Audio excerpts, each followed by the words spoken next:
teléfonos móviles, saber con quién va. Bueno, Antonio García Moreno es psicólogo y es autor de este libro que tiene en sus manos, El arte de entender y educar a tu hijo.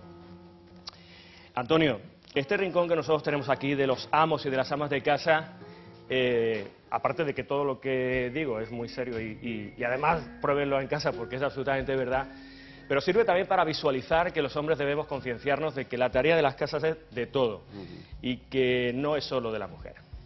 Claro, eso es así, es muy importante la labor que hacen los padres y las madres desde que los niños son pequeños, porque nos damos cuenta de esta realidad una vez que se hacen las encuestas cuando ya somos adultos, pero todo esto lo hemos aprendido en casa, de los roles que han desempeñado nuestros padres y nuestras madres desde que nosotros éramos pequeñitos. ¿Quién se encargaba de doblar la ropa, por ejemplo, de la forma que lo has hecho tú ahí? Pues la mayoría de las veces la madre. Y el padre ocupaba pues, una posición hasta hace unos años en la mayoría de las casas pues que se dedicaba a traer dinero y la mujer hacía el resto de tareas domésticas. Entonces de eso se han ido impregnando todos los niños desde pequeños hasta que han sido adultos y ahora pues no hacen nada más que repetir los patrones que han visto en casa.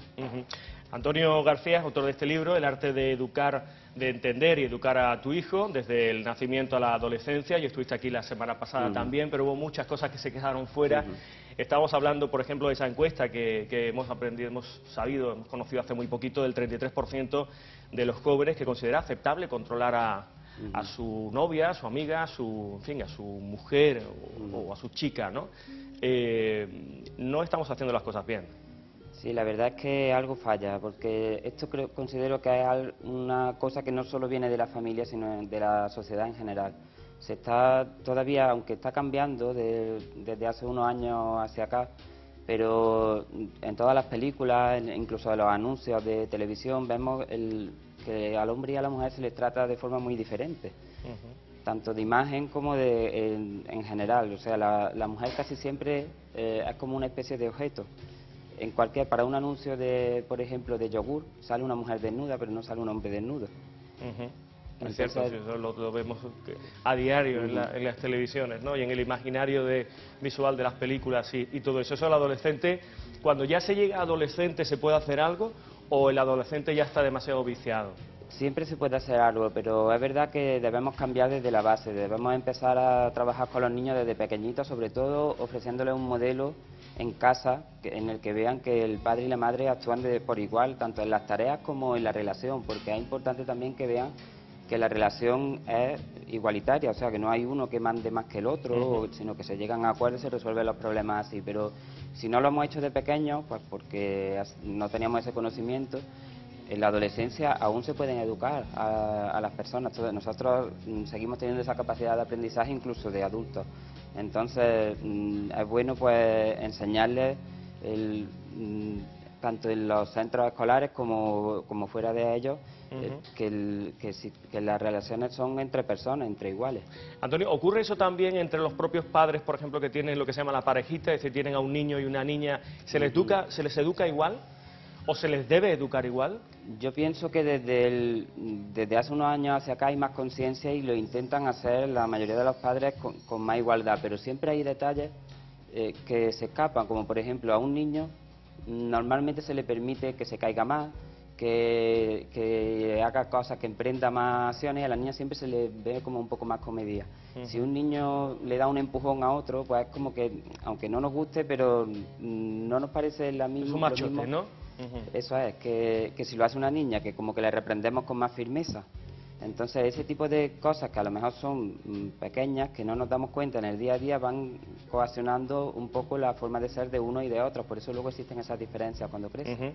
Antonio, tú aquí en este libro, El arte de entender y educar a tu hijo, hablas desde el nacimiento a la adolescencia. El otro día hablábamos de esa manía o de esa, en fin, esa pena que tienen algunos padres o tenemos algunos padres de que cuando el hijo tiene 14, 15 años, qué bonito es lo de fuera y qué malo es mi padre, ¿no?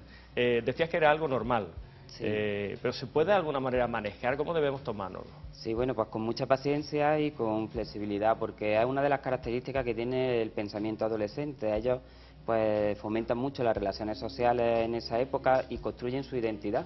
Es la época en la que se afianza la idea de sí mismo que va a tener. Entonces, le sirve mucho de práctica para el ciudadano que después será, que formará parte activa de la sociedad, y relacionarse con sus amigos y practicar todas estas habilidades que han ido adquiriendo desde pequeñitos, practicarlas con sus iguales, porque los padres no deben estar nunca al mismo nivel que los amigos, porque son padres. ¿El padre es amigo o padre? El padre debe ser padre.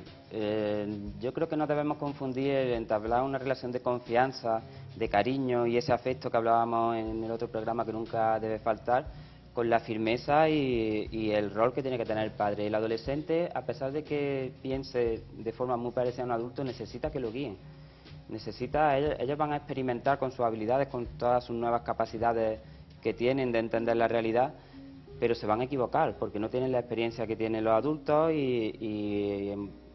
precisamente por el pensamiento típico de adolescente muchas veces cometen mucha imprudencia, y ahí tienen que estar los padres para reconducirlo y para marcarle el camino. Una vez que se dan cuenta de que se han equivocado, los padres son los que deben guiarlos. ¿Qué papel juegan ahí los grupos de amigos? Porque sospecho que tienen mucha influencia en el carácter del chaval, ¿no? Sí, en estas edades es de lo que más influencia tiene, porque a ellos les van a dar muchísimo más peso a la opinión de un amigo que a la de un padre. Después, cuando las cosas les vayan mal, siempre volverán a la opinión del padre o de la madre, pero mientras tanto ellos, lo que le diga a su amigo es lo que más va a valer para ellos. Pero no debemos olvidar que nosotros hemos estado educando a ese niño desde pequeñito. Entonces, como hemos dicho antes, los niños aprenden por observación. Cuando un niño llega a adolescente, los valores principales que tiene son muy parecidos a los que tenían los padres, a los que le han tratado de inculcar durante toda su vida. Entonces, si lo hemos hecho durante todo este periodo, debemos estar tranquilos y dejarle que experimente, porque más o menos los valores principales van a ser muy parecidos a los que nosotros tenemos. Entonces, es verdad que se va a equivocar, que va a cometer algunas cosas que no nos gusten, alguna imprudencia, pero en general va a hacer las cosas más o menos bien porque lo hemos enseñado nosotros y son nuestros propios valores los que ellos van a tener. Hay un momento también en el que ese grupo de amigos puede llegar a enfrentarse al padre, es decir, el padre puede llegar a decirle no me gusta que vayas con tal fulanito o con esto y con el otro, y casi que se produce una reacción contraria, ¿no? Dice, bueno, si a mi padre no le gusta, es con él con el que voy a ir porque me enseña cosas nuevas o lo que sea, ¿no? ¿Cómo manejamos esa situación? Claro, en esta etapa es muy común esta situación y yo creo que no debemos ser rígidos en esto. Es lo que he comentado antes, tenemos que pensar que el niño tiene nuestros valores o algo, o al menos parecido. Entonces, habrá momentos puntuales en los que no nos guste lo que haga o con quién va, pero si en esta etapa nosotros nos oponemos de forma radical a las compañías con las que tiene, probablemente lo que consigamos es el efecto contrario. Se va a distanciar más de nosotros y va a hacer lo que nosotros no queremos que haga, que es estar con esas compañías que probablemente no le venga bien.